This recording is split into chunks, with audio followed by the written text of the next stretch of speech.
Everyone, may I have your attention? Respect everybody. Assalamu alaikum. Assalamu alaikum. Y'all get the white man's force until we get it. Otherwise, the bell will send you out of here. Assalamu alaikum. We charge genocide, no joke.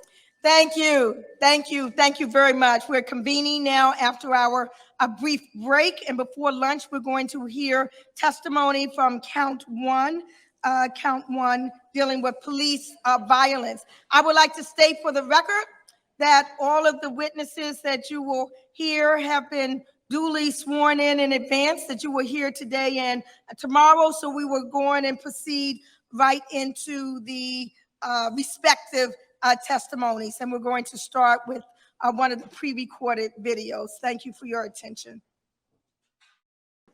My name is Imaje Clements, and I'm a student attorney for the Movement Lawyering Clinic at Howard University School of Law. May you please state your name for the record? My name is Udodilim Nnamdi, and I go by UD. Thank you, Ms. Udi. What's your educational background? I received my bachelor's in political science from Howard University, and I went on to receive my JD from Columbia Law School, as well as my master's of law in international criminal law from the University of Amsterdam. Thank you. So we'll get started.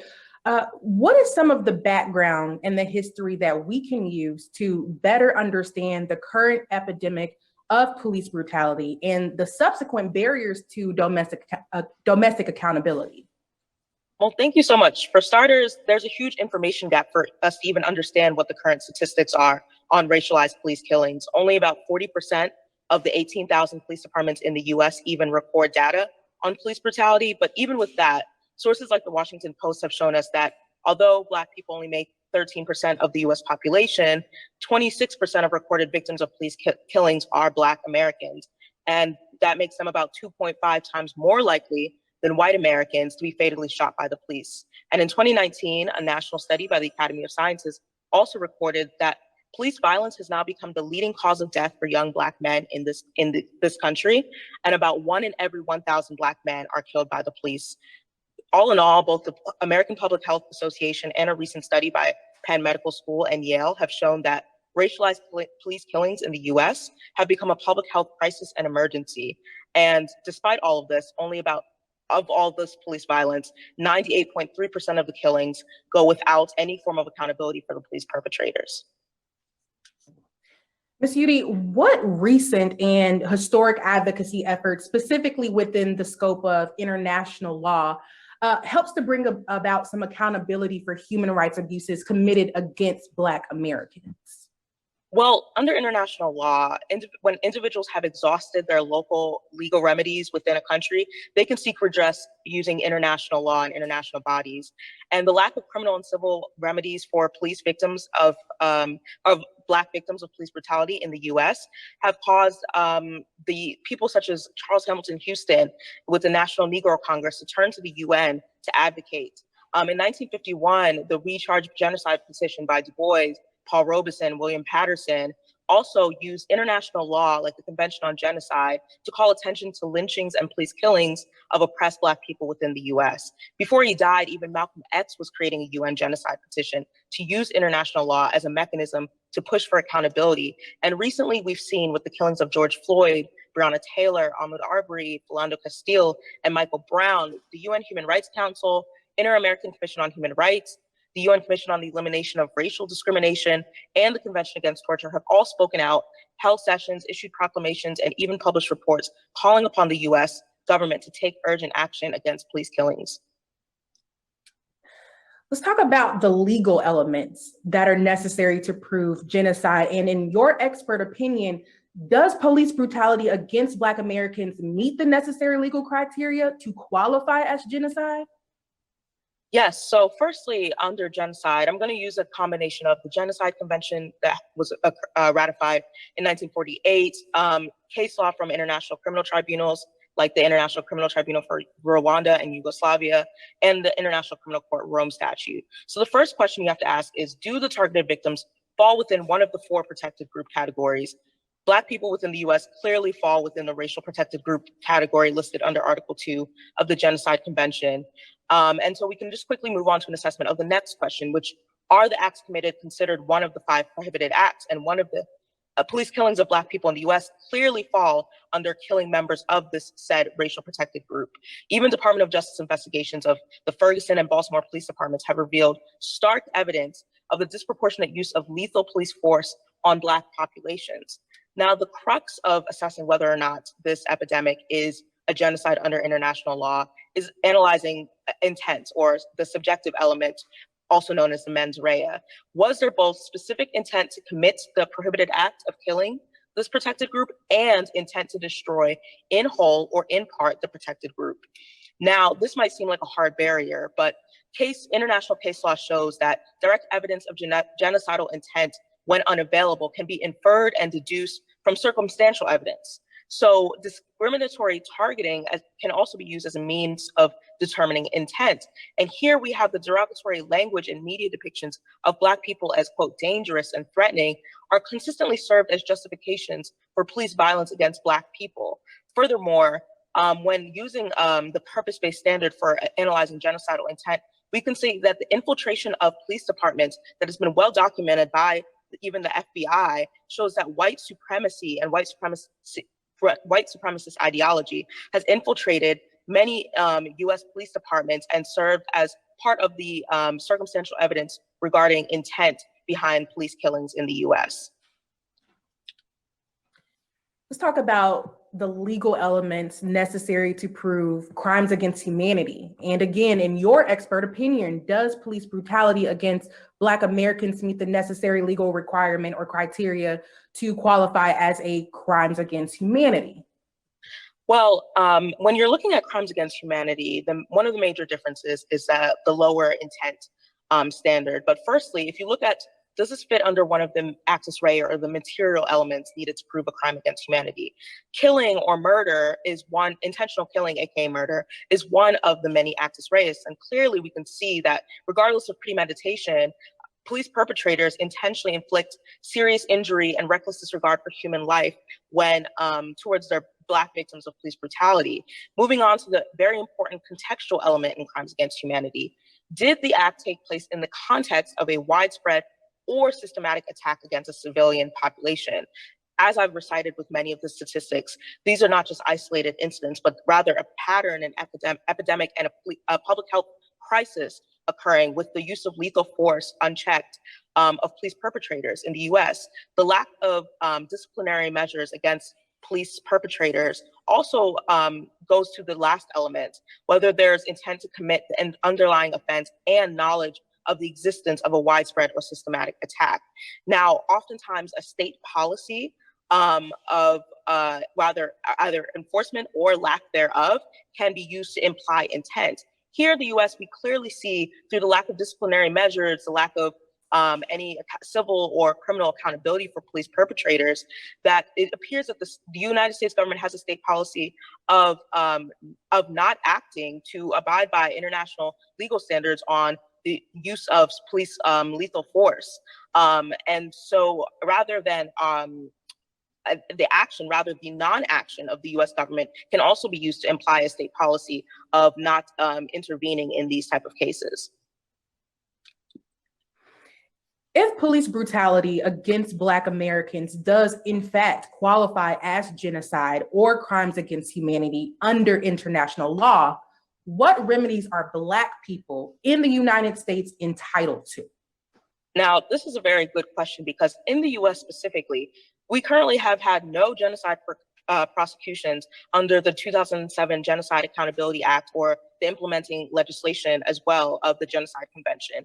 And in addition to this, there's no international convention on crimes against humanity that's been ratified yet, or any domestic crimes against humanity legislation. So therefore, we must look to international remedies and you look to, rather than going after individual police perpetrators, look at holding the United States accountable for its failure to abide by international legal standards and human rights norms.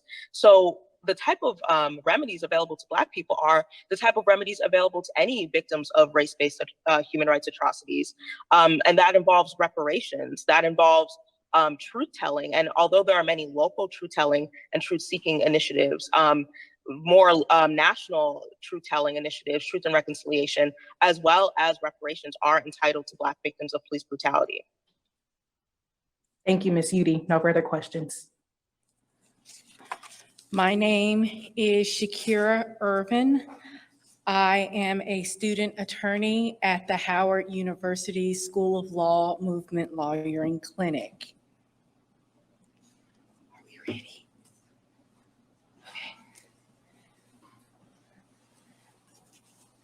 Okay. Hello, sir. I'm going to ask you to tell us your name.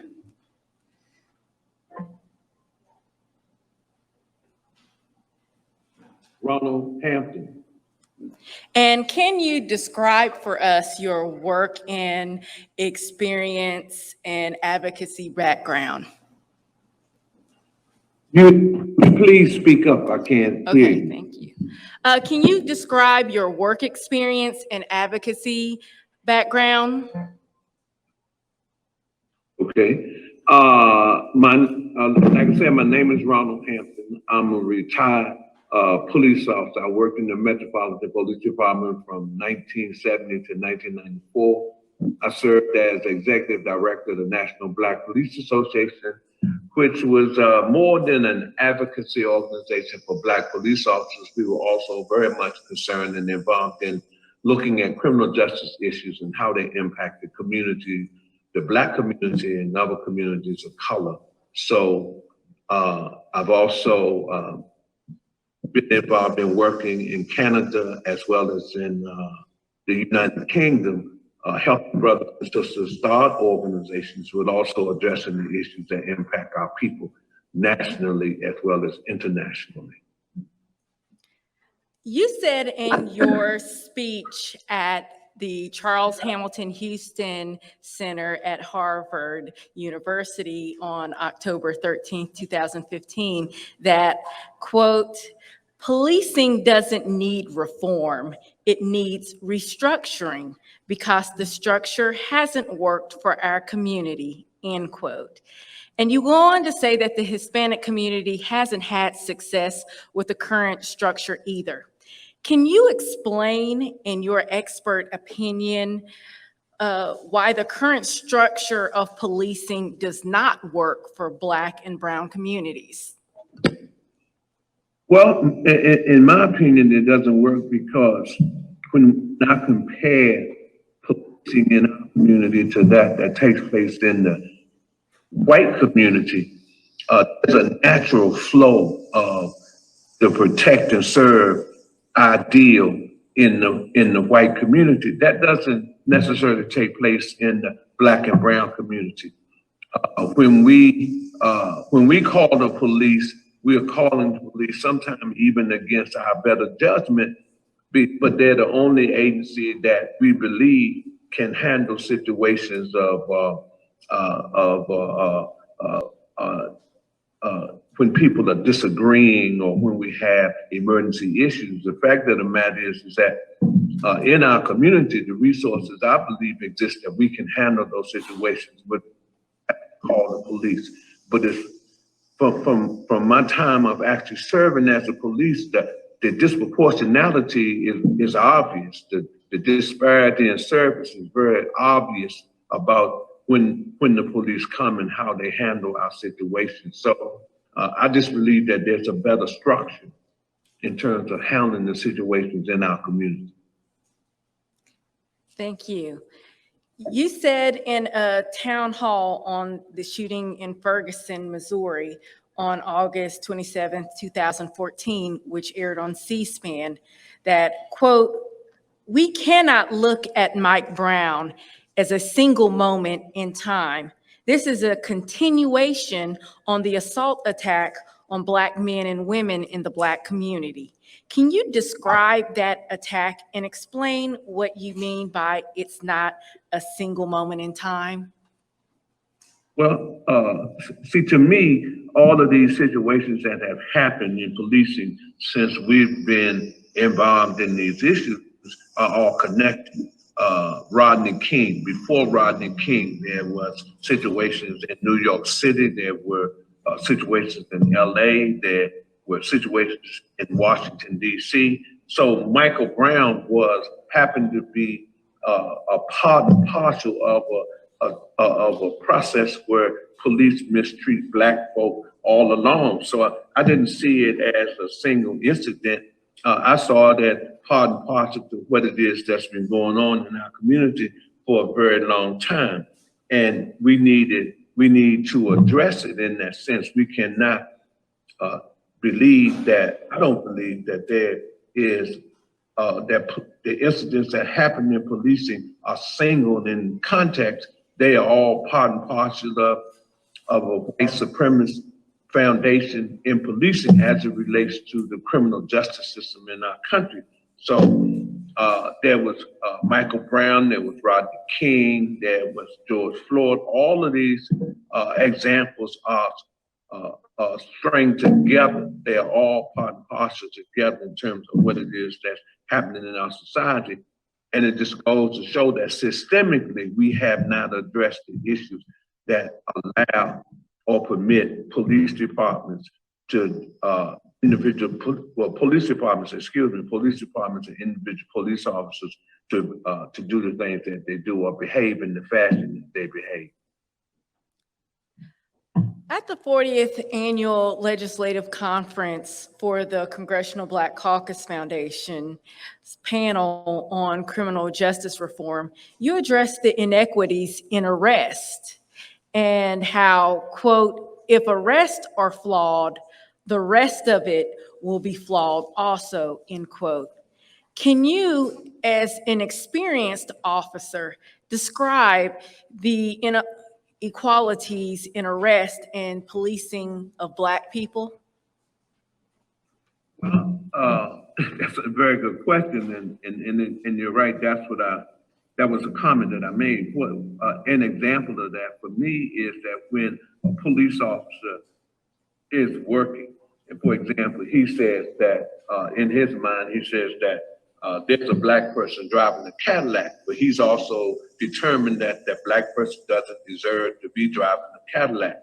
And for some reason or another, he's going to stop and question him, because if he's driving a Cadillac, then he must have got, his ownership of the Cadillac must have been through illegal means, selling drugs or some other illicit behavior. The fact of the matter is that once he or she makes that decision, then because of our society's credibility that we assign to police officers, then that's going to be the case once the individual even breaches the criminal justice system, the process of prosecution, the court experience, what's going on in the courtroom if he or she has a trial, and then the ultimate incarceration of that individual. And we can see through the disproportionality that exists in our society with people of African-American people and other people of color, and their proportion in terms of who represent the prison population in our society.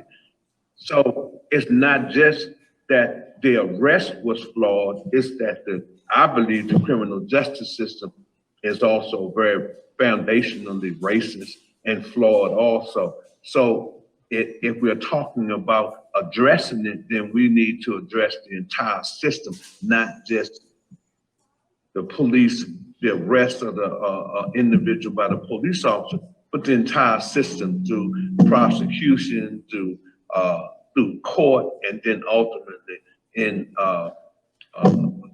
the incarceration of our people. And I think, for example, that there's a good example of it in Michelle Alexander's book,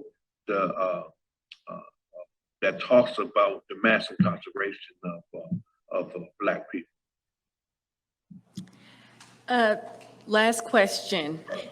As a Black man living in Washington, D.C., could you tell if you have ever experienced racism and racial profiling by police, whether in uniform or as an off-duty private citizen? Oh, absolutely. I had said earlier, I was on the Metropolitan Police Department from 1970 to 1994.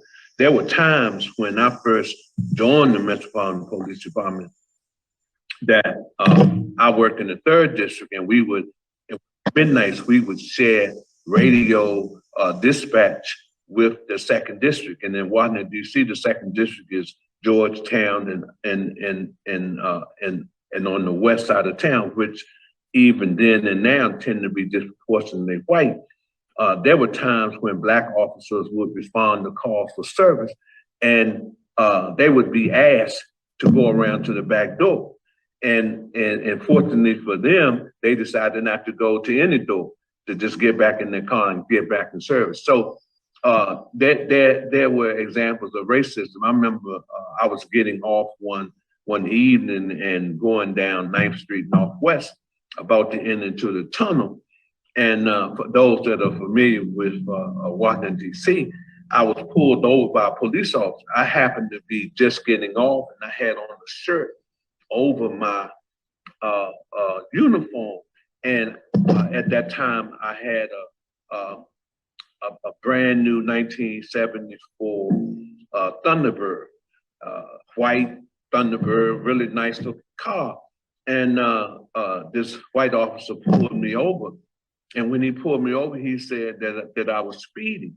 So I disagreed with him, and then I said, can you call an official? So he looked at me real strange. And so when I got out of the car, he looked me up and down and saw that I was that I had on a blue pants and a blue shirt up underneath my overshirt. When I asked him to do that, he just went back and got into the car rather than respond to my question. So on a variety of times when I was a police officer, and now that I'm retired, I've been the victim of racial profiling. I've been the victim of racism, and I call them to task on it, because I don't believe that we ought to let a moment slide by just simply because. No, there's no such thing as simply because. You need to call them on their skills expression shit, because if you don't, then they'll continue to do those kind of things. So this has been this has been a journey in a sense in terms of addressing these issues, but we haven't addressed them completely, because we're still having very much those kind of issues in our policing and criminal justice system. Thank you for your testimony. Thank you.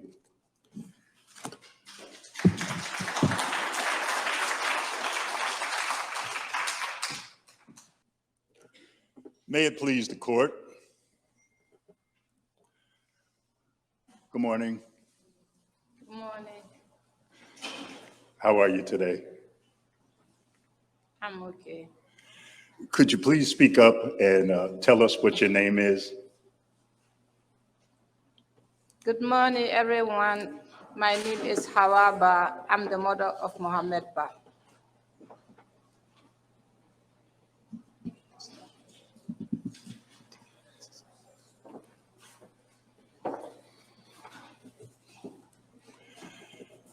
And where are you from, Ms. Bah?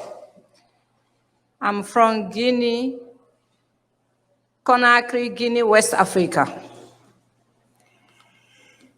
Could you tell us the name of your son that we're going to be talking about today? My son named Mohamed Bah. And when and where was your son Mohamed born? Mohamed Bah was born September 28, 1983, to Monrovia, Liberia. And when did he come to the United States? He came to New York in 2001. Ms. Bah, when was your son's life taken? My son's life taken September 28, 2012. And before we get into the details of that day, could you tell us something about him to humanize him to our judges? Mohamed Bah was a good boy, not because of my son. Mohamed Bah used to help people in West Africa, Guinea. From school, he can walk around in the community, help people, collecting people, bring them to me as a company owner to help them for food and medication. And in New York here, Mohamed Bah was a helpful child for everyone. He used to go to school here and drive taxi and feed the less fortunate people in Harlem here also.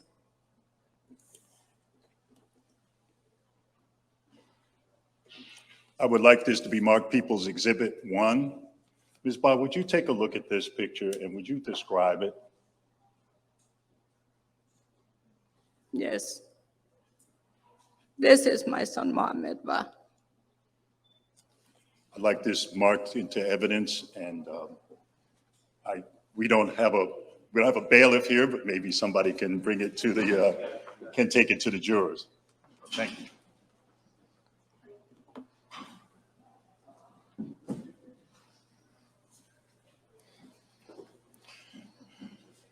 Ms. Bah, could you tell us what happened on that fateful day of September 25th, 2012?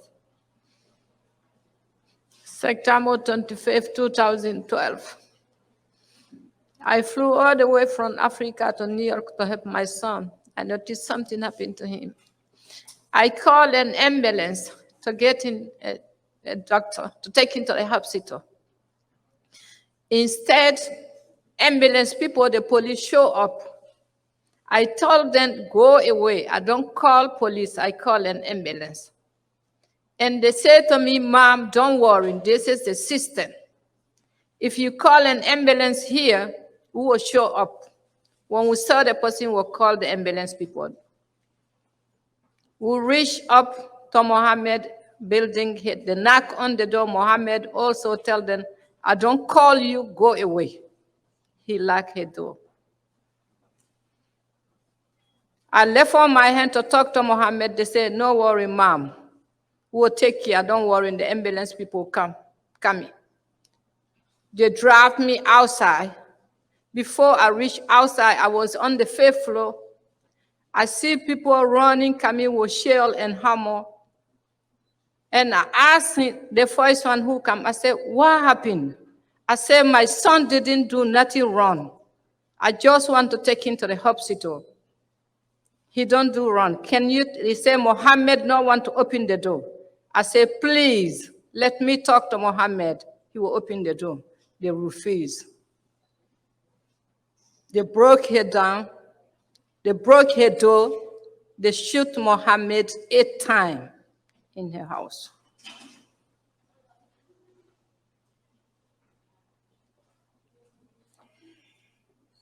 Did the justice system ever take any action against the police officers? No. They never hold. 9 of them, none of them have a liability on killing my son, unjustly killing Mohammed. What were the names of the officers who shot your son, Mohammed? It was Edwin Mateo, Michael Grant, Andrew Grace. They shoot Mohammed 8 times. Edwin Mateo fired the last shot as close range to my son's head. Lieutenant Michael Lisitran was supervising them and let that one happen. Why I was begging them to let me talk to my son. Did there ever come a time after Mohammed's killing that you started working with other families that have experienced the same thing you have? Yes, I do. What kind of work did you do with those families? We're demanding justice, rallying, protection, and they drag us from place to hold these people lied. Well, they say they don't have enough evidence to hold them accountable. It took me 6 years before the truth come to the civil suit. Judge and jury hold Edwin Mateo and Lisitran liable for killing my son. But yet, up to now, they never hold them accountable. Did other families go through the same experience with the justice system? Oh yes, they do. Now, the population in New York City is approximately 45% white. Are 45% of the families that you've worked with who have also had people killed by the police white? All the people I work with, they are black and brown. Most of them black and brown. Do you think that's an accident based on your experience in your own situation and with the families you've worked with? No, I believe it's a discrimination. And based on your personal tragedy and your experience working with the families, do you have an opinion why so many of the people that have been killed are black and brown? A simple discrimination. Mohamed never committed a crime. He was helped to die for everyone. And same thing, like Said Vaisal, I talked to her father. Said Vaisal also was bipolar, but he used to at least help the old lady people across the street. Were you satisfied with the way the government, not just the police, but the way the government handled your son's emotional distress? Oh, no. No. What should the government have done and what should they do differently? Well, to me, they never do nothing for my son's case because all these people, 8 of them who realize now they go earlier retirement because they want to work on my son's blood in their hand and collect our work check. So I don't appreciate it at all. Based on your personal experience and your personal tragedy and your experience with the victim families, do you believe that race is a factor in the way that the government is dealing with people with emotional distress? Yes. Based on your personal tragedy and your experience with families, do you believe that race is a factor in the government's decision on the way that it uses deadly force? Yes, I do. And based on your personal tragedy and your experience with families, do you believe that the federal, state, and local government have a duty to prosecute police who commit the kind of acts that you experienced and the other families that you work with? Yes.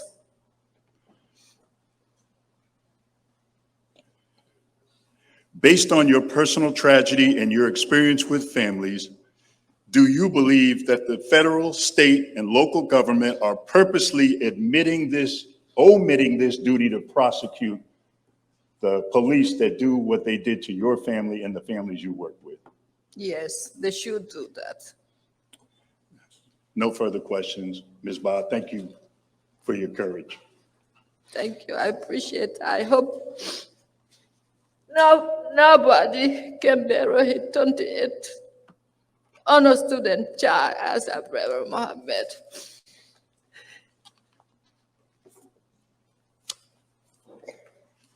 I saw my son dying. I begged and I said, please, please let me talk to my son. He never do nothing wrong. I just want to take him to the hospital on the 28th is his birthday. Nobody listened to me. They murdered my son in the cold blood and they cover it, everything. It took me 6 years before I put the truth out from the civil suit judge and jury, hold them liable. They still working around. Nothing happened to them. When me and my family are suffering, I will never be the same in the rest of my life. Thank you. Thank you.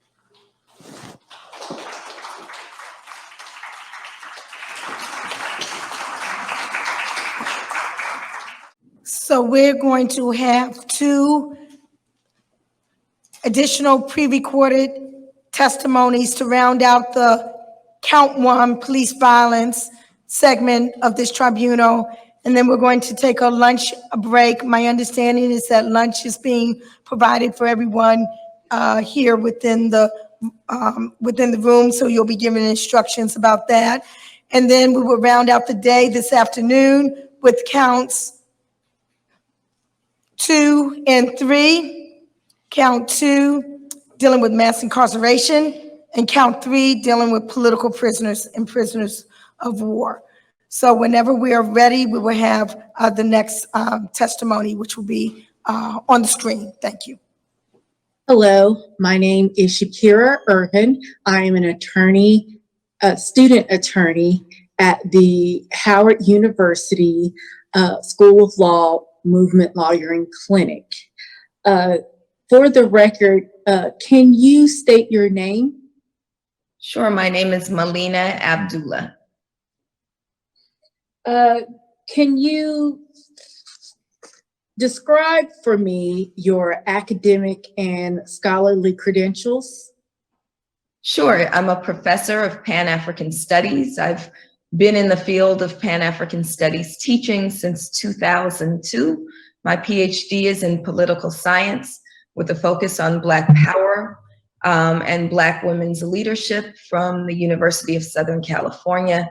I am a member of the board for the preeminent academic disciplinary organization of the field, the National Conference of Black Studies, and I've published several book chapters and journal publications, and I'm included in much of the work around Black organizing. Thank you.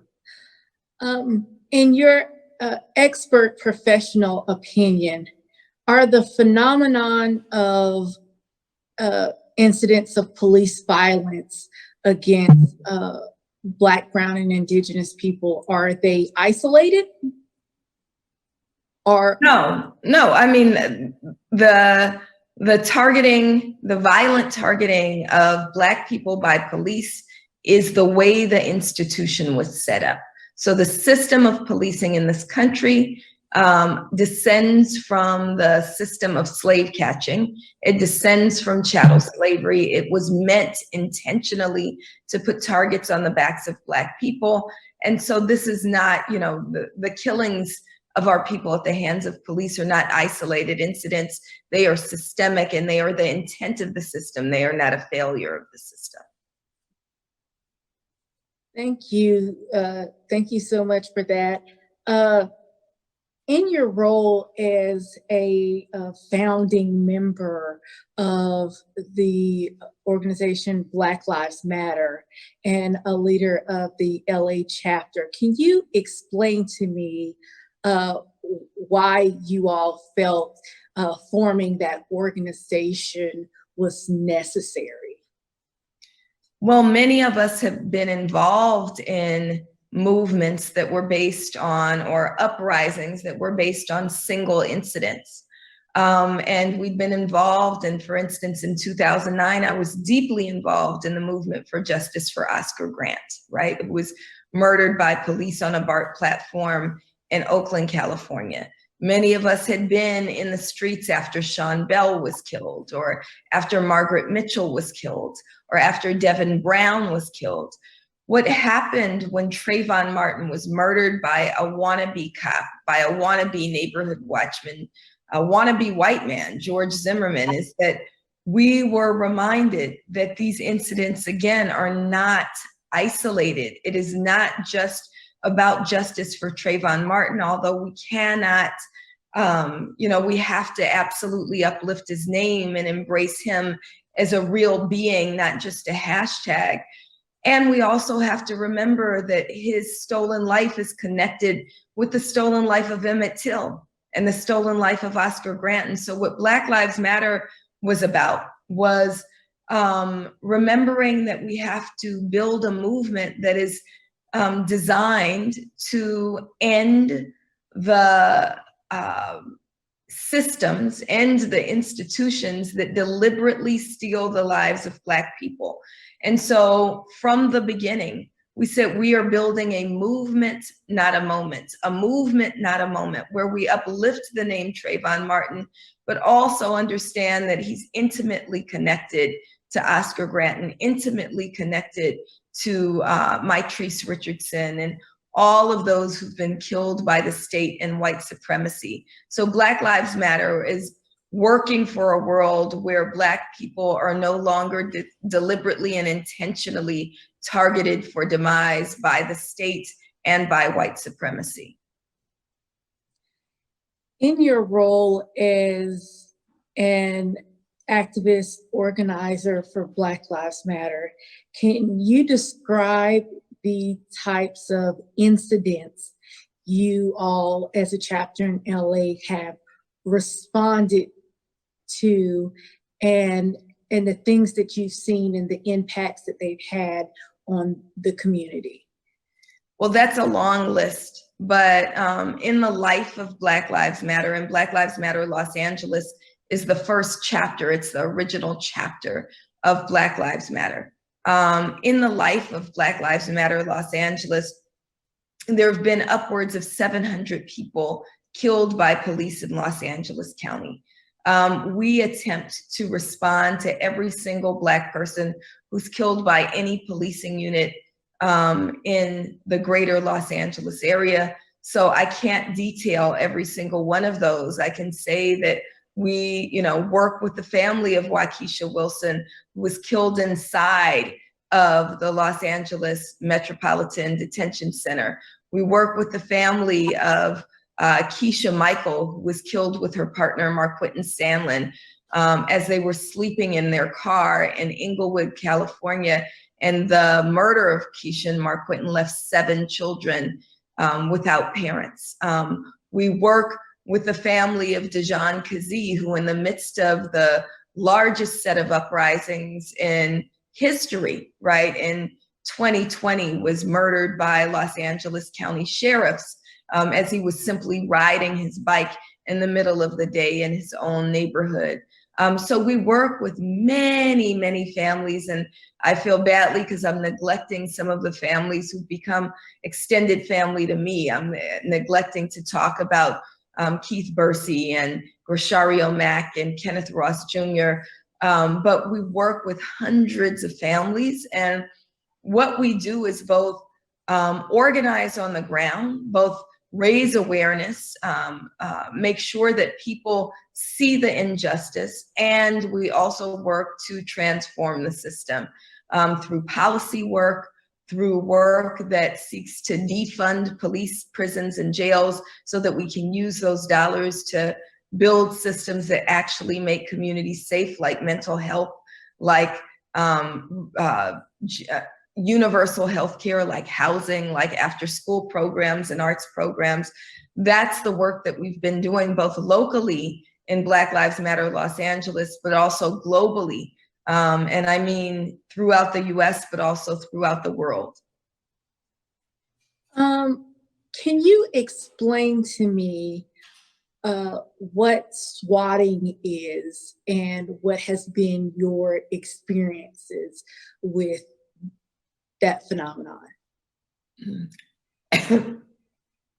Well, technically, swatting is when someone makes a false call into the police about a violent incident that's meant to elicit the most violent response from police. So they will often call into 911 and say falsely that someone is being held hostage, and that's meant to elicit a SWAT response. So people, police coming out in tactical gear with assault weaponry to put down whatever violent incident they allege to be happening. I have been swatted. So let me be very clear, swatting is attempted murder, right? Swatting is about getting the police to respond violently and possibly kill the target. I've been targeted by swatting over the last little more than a year 3 times. Most recently within the last couple of weeks, twice. And I would add to the technical definition of swatting that police are often conspirators with whoever is doing the swatting, with white supremacists who are largely doing the swatting when you talk about the swatting of Black radical organizers. In my case, the first swatting that I experienced was in August of 2020. I was swatted along with my 3 children. I'm a single mother of 3 children. Police released LAPD released a 911 tape that sounded like a typical Southern white male saying that I was being held hostage. But then he goes on to say that he's specifically targeting Black Lives Matter, and then he uses some terminology, which I won't repeat. Police came out with, dozens of them with assault rifles and tactical gear, and surrounded my home, terrifying my children and holding me at gunpoint, saying that if I didn't come out, that ordering me out of my home. And we're now suing them, so I won't go into every single detail. But I do believe that LAPD conspired or used the alleged swatting in order to, in an attempt to terrorize me and my children, and an attempt to terrorize me out of activism. On the day we announced the lawsuit about LAPD's involvement in the August 2020 swatting, less than 24 hours later, they came to my home again and made false allegations that were such lies that they couldn't even come up with a 911 tape. They said that it was on an unrecorded line. And then 6 days later, they surrounded my home again and swatted me again. So I've been swatted 3 times. It has a tremendous effect on both myself and my children. We've had to be relocated out of our homes several times because of the potential violence and, really deadly threat that swatting is. Thank you. Can you describe to me, as a Black woman in your community, what has been the personal impact of being so close to Black death?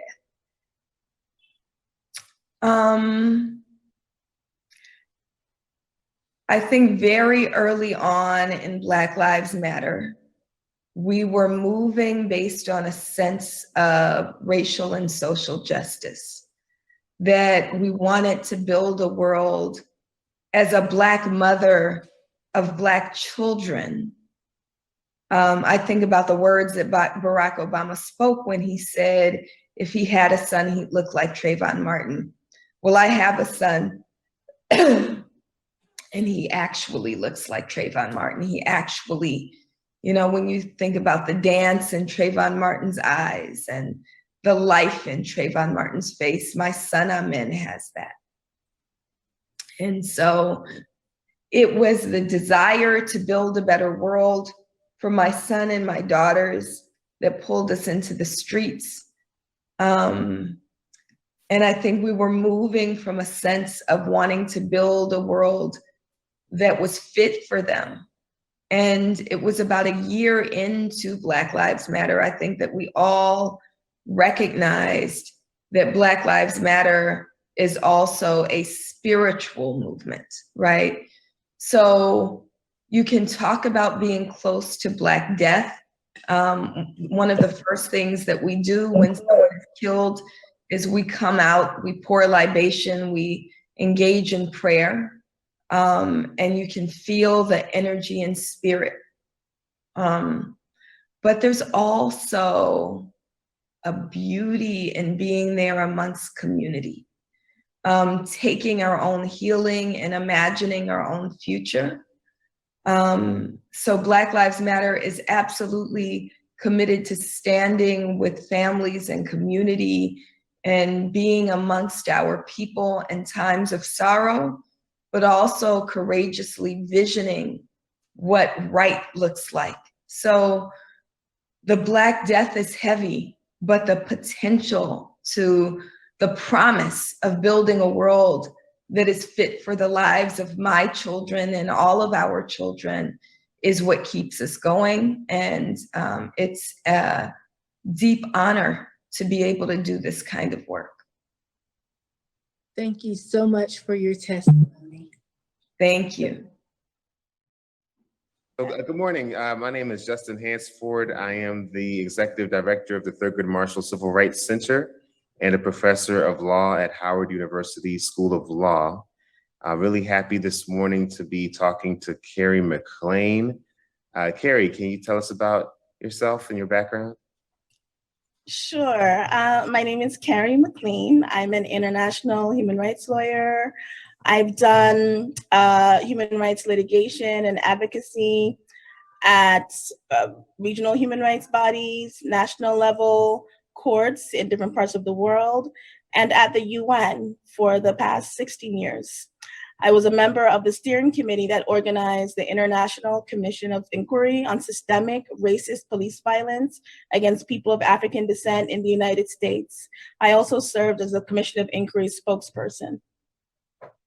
Great, wonderful. So, Kerry, can you tell us what is the Commission of Inquiry? Okay, as you know, the brutal murder of George Floyd on May 25th, 2020 was witnessed by the world on video. Mr. Floyd's death reignited public discourse on systemic racism and sparked one of the largest sustained mobilizations against racist police violence in history. In June 2020, an international coalition of hundreds of organizations and individuals, of which I was a part, sent a communication to the UN Human Rights Council urging that the UN convene a commission of inquiry to investigate racism and racist police violence in the United States. In an unprecedented move, the UN African Group followed up on that request, asking for an urgent debate on racism at the UN Human Rights Council and also calling for a commission of inquiry to investigate racism. We learned from our contacts that the US pressured some countries to oppose a commission of inquiry. The Human Rights Council declined the request to convene a commission of inquiry, though it did task the UN High Commissioner on Human Rights with preparing a report on racism.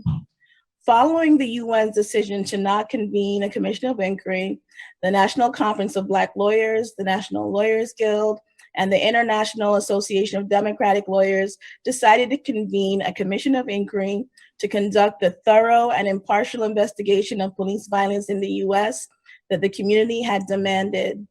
The Commission of Inquiry's mandate was to investigate the systemic, widespread, and grave violations of the rights of Black people by police in the United States and present its findings and recommendations in a report.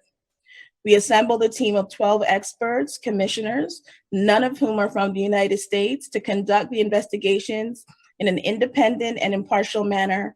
Our commissioners hail from Jamaica, Antigua and Barbuda, Pakistan, South Africa, Japan, India, Nigeria, France, Costa Rica, and the United Kingdom. We conducted live hearings of 44 cases where the commissioners heard testimony from the family members of victims of police violence, testimony from lawyers who represent the families of victims, and testimony from community activists. The commissioners also reviewed reports, legislation, and other relevant materials.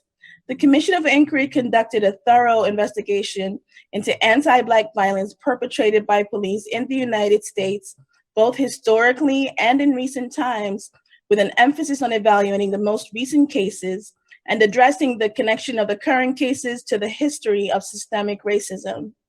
We concluded our live hearings of cases in February, and our commissioners worked alongside a team of rapporteurs to prepare a report. The report was shared with the UN High Commissioner and shared with the public at a press conference in the US earlier this year. We also held press conferences in Southern Africa, East and West Africa to share the work of the Commission of Inquiry and our report. We hope that our report will be utilized widely and, most importantly, serve as a resource to the community. Great, Kerry. So it sounds like you did a lot of wonderful work on that Commission of Inquiry. What were the findings of the Commission of Inquiry? Okay, so our report is about 180 pages long, Wow. and about 40 of those pages detail the findings of fact. And then there are more pages that go into recommendations. I couldn't possibly discuss them all in my testimony today, so I'd like our report to be entered into evidence. I'll say that the findings address issues such as the police's use of pretextual traffic stops, issues such as police systematically killing Black people who are experiencing mental health crises. It addresses the forms of police violence against Black women and girls. It addresses police killing and traumatizing Black children, police violence against immigrants, and how police violence traumatizes and devastates Black families and communities. The commissioners found that the actions of the police resulted in a pattern of gross violations of the human rights and fundamental freedoms of Black people in the United States, specifically violations of the right to life, the right to liberty and security, the right to a fair trial and presumption of innocence, the right to not be discriminated against, the right to freedom from torture and other cruel, inhuman, and degrading treatment, and a violation of the right to mental health. In addition, based on the evidence given during the hearings and based on systemic racism, the commissioners found a prima facie case that crimes against humanity had been committed. The commissioners recommend that crimes against humanity be investigated and prosecuted as allowed by law. So as we all know, the US is not a state party to the Rome Statute, and the commissioners are aware of this. Nevertheless, for the purposes of their analysis, the commissioners called on the US executive branch to accept the jurisdiction of the ICC in light of the US's avowed commitment to promote human rights and oppose impunity for human rights violations in other parts of the world. Wonderful. Well, Kerry, thank you so much for providing that excellent testimony this morning. And I hereby move that we move all of this information into the record. Thank you so much, Justin. All right, thank you.